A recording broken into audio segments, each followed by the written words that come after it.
ज्ञान गंगा गीता दर्शन अध्याय 2 श्लोक 18।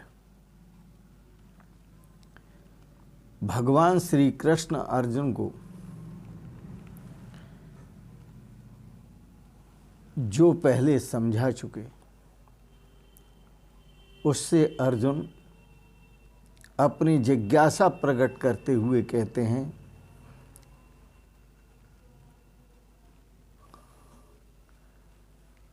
वह अविनाशी तत्व क्या है, वह अमृत क्या है, वह कौन है। भगवान श्री कृष्ण कहते हैं, अंतवन्ते मे देहा नित्य सोक्ता शरीरिण्याः अनाशिनो अप्रमेयस्य तस्माद्युद्धस्सु भारत। हे अर्जुन, इमे देहा, ये जितने भी शरीर हैं सब अंतवान हैं। इन शरीरों में जो शरीरी है आत्मा, वह नित्यस्य युक्ता, वह नित्य कहा है, वह नित्य है। अनाशिनो, उसका कभी नाश नहीं होता। अप्रमेय, उसका कोई प्रमाण भी नहीं है। तस्माद् युद्धस्सु भारत, इसलिए हे भरतवंशी अर्जुन, तू युद्ध कर। आत्मा ही अमृत है, आत्मा ही अविनाशी है। तीनों काल में आत्मा का कभी भी नाश नहीं होता। शरीर नाशवान है, असत हैं और जड़ हैं। हे अर्जुन, जो केवल शरीर के लिए ही पछता है,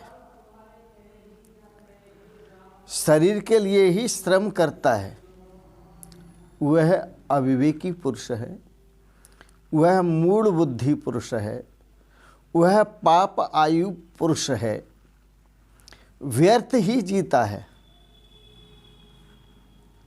यह तीसरे अध्याय के 13वें श्लोक में भगवान ने बात कही है। वस्तुतः हे अर्जुन, तू अनुरागी है। मिलय न रघुपति विन अनुरागा। भगवान के स्वरूप की प्राप्ति, भगवत तत्व की प्राप्ति बिना अनुराग के प्राप्त नहीं होती। तू अनुरागी है। इस अनुरागी अर्जुन को भगवान श्री कृष्ण ने गीता दर्शन में भौतिक युद्ध करने के लिए नहीं कहा। किसी भी श्लोक में, पूरी गीता आप देख लीजिए, गीता के किसी श्लोक में भी भौतिक युद्ध करने के लिए भगवान श्री कृष्ण नहीं कह रहे। लोगों के शरीरों का, उनको काटने का, उनको मारने का, ऐसा नहीं कह रहे कि तुम उनको काटो, उनको मारो। क्यों? कि शरीरों का भी अंत नहीं होता। एक शरीर को काट दोगे दूसरा शरीर तैयार है, दूसरे शरीर को काट दोगे तीसरा तैयार है।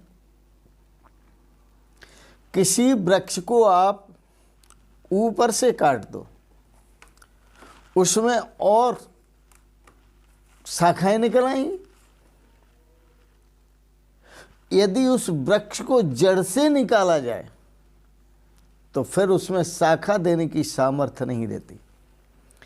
इसलिए भगवान श्री कृष्ण स्थूल शरीरों को मारने के लिए, काटने के लिए नहीं कहते। भगवान श्री कृष्ण जो कहते हैं, वो कहते हैं कि शरीरों का अंत हमेशा के लिए हो जाए। अंतवंते में देहा, यह शरीर अंतवान है, इनका अंत हमेशा के लिए। तो चूंकि अर्जुन के अंदर अनुराग है, इसलिए भगवान श्री कृष्ण अर्जुन को पुनः याद दिलाते हैं। अर्जुन, पूर्व में मैंने तुम्हें बताया कि बाल्यकाल, युवावस्था और वृद्धावस्था और मृत्युवस्था ये आती हैं और चली जाती हैं। कोई भी अवस्था स्थिर नहीं है। इसी तरह से कोई भी शरीर स्थिर नहीं है। भगवान श्री कृष्ण कहते हैं तुम एक शरीर को काटोगे वो खत्म हो जाएगा, और आत्मा संस्कारों के आधार पर दूसरा शरीर धारण कर लेगा, और दूसरे शरीर को काटोगे तो संस्कारों के आधार पर तीसरा शरीर धारण कर लेगा। तो शरीर खत्म कहाँ होंगे? एक के बाद दूसरा, दूसरे के बाद तीसरा, तीसरे के बाद चौथा। तो शरीर खत्म नहीं हुए। देहांतर प्राप्तिर धीरस तत्र न मुह्यति। लेकिन जो धीर पुरुष होता है, जिसने शरीरों को समाप्त कर दिया, जिसके शरीरों का अंत हो गया, वो फिर दूसरे शरीर प्राप्त भी कर ले तो न मुह्यति, कभी मूर्छित नहीं होता, कभी दुखित नहीं होता। पुराना वस्त्र उतारा, नया वस्त्र पहन लिया। पुराने वस्त्र के त्यागने में दुखी नहीं होता और नए वस्त्र के धारण करने में सुखी नहीं होता। वो सुख और दुख से रहित हो जाता है, सुखातीत, दुखातीत। सांसारिक कोई सुख और कोई दुख, उससे कोई संबंध नहीं रहता उसका। यह शरीर जो है जन्म लेता है, वो संस्कारों के आधार पर जन्म लेता है। शरीर संस्कार आश्रित है, और संस्कार जो है वो मन आश्रित हैं। शरीर संस्कारों के आश्रित है और संस्कार जो है वो मन के आश्रित हैं। मन एव मनुष्याणाम कारणम बंध मोक्षय। मन ही मनुष्य के बंधन का और मोक्ष का कारण है। मन में ही सारे संस्कार होते हैं, और संस्कार हैं तब तक जन्मना और मरना बना रहेगा। तो मन एव मनुष्याणाम कारणम बंध मोक्षयो। इसलिए इस मन का निरोध करो,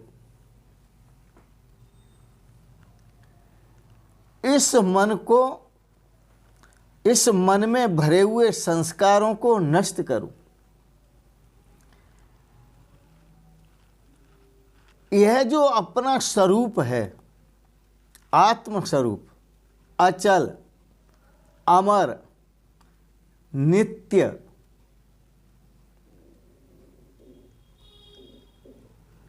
जो अपना नित्य रहने वाला अविनाशी स्वरूप है, उसमें ठहर जाओ और इन संस्कारों का विलय करो।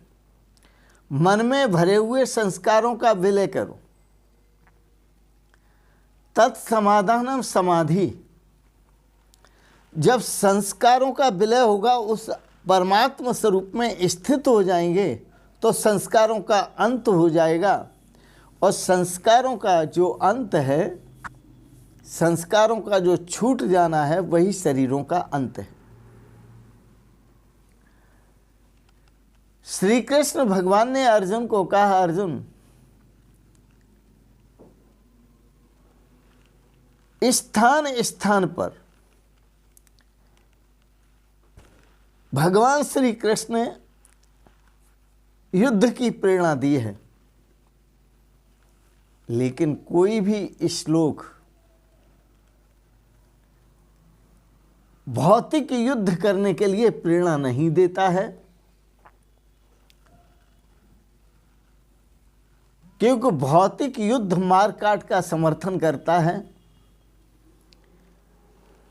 यह जो युद्ध है भगवान श्री कृष्ण जिसकी प्रेरणा देते हैं, वो सजातीय और विजातीय प्रवृत्तियां जो हैं, दैवी और आसुरी जो प्रवृत्तियां हैं, उनका युद्ध है, अंतर्द्वंद है। भगवान श्री कृष्ण अंतर्देश की बात करते हैं, अपने भीतर अपने घर की बात करते हैं। अपने घर में जो सजातीय और विजातीय प्रवृत्तियां हैं, जो दैवी और आश्रय गुण हैं, दैवी और आश्रय संपत्तियां हैं, उनका संघर्ष है। तो दैवी भी संस्कार हैं और आश्रय भी संस्कार हैं, सजातीय स्वजातीय भी संस्कार हैं और विजातीय भी संस्कार हैं, सजातीय संस्कार और विजातीय संस्कार। तो भगवान श्री कृष्ण विजातीय संस्कारों से युद्ध करने के लिए प्रेरणा दे रहे हैं, आसुरी संप्रदाय आसुरी संपदा से युद्ध करने के लिए प्रेरणा दे रहे हैं। आसुरी संपदा में काम, क्रोध, लोभ, मोह, अहंकार, मद, मत्सर, ईर्ष्या, द्वेष, ये सब आते। इनके साथ युद्ध करो, इनको नष्ट करो। भगवान श्री कृष्ण कहते हैं बुरे संस्कारों को नष्ट करो, बुरे विचारों को नष्ट करो, बुरी भावनाओं को नष्ट करो, बुरे आचरण को नष्ट करो। अच्छे आचरण के लिए भगवान श्री कृष्ण इनकार नहीं करते। इसलिए भगवान श्री कृष्ण ने इतना सुंदर वक्तव्य दिया, अंतवंते में देहा नित्य शोक्ता शरीर्णे अनाशिनो अप्रमेयस्य तस्माद् युद्धस्सु भारत। युद्ध करो अर्जुन, और युद्ध में जो आसुरी प्रवृत्तियां तुम्हें दुखी करती हैं उनको नष्ट करो, जो आसुरी संपदा तुम्हें दुखी करती है उसको नष्ट करो, दैवी संपदा का पोषण करो, जो अपने कर्तव्य कर्म हैं उनका पालन करो, और अपनी अंतरात्मा में स्थित होकर के शोक और मोह से मुक्त हो जाओ। इन शब्दों के साथ साथ आज के विचारों को यहीं विराम देते हुए, दार्शनिक विचारों को यहीं विराम देते हुए, आप सबके प्रति मंगलमय शुभ कामना करते हैं। भगवान आपको समस्त भाई बहनों को सदा सपरिवार स्वस्थ और सुखी रखे। ओम सर्वे भवन्तु सुखिनः, सर्वे सन्तु निरामयाः, सर्वे भद्राणि पश्यन्तु, माँ कश्चित् दुख भाग भवेत्। ओम शांति शांति शांति। आपने गीता दर्शन के सुंदर विचारों को श्रवण किया, दार्शनिक विचारों को। आपको अच्छे लगे होंगे। आप इनको सब्सक्राइब करें, लाइक करें, शेयर करें। आपका बहुत बहुत धन्यवाद और पुनः आपको सादर प्रणाम। सभी बहन भाइयों को वंदन अभिवंदन। ओम शांति शांति शांति। ओम।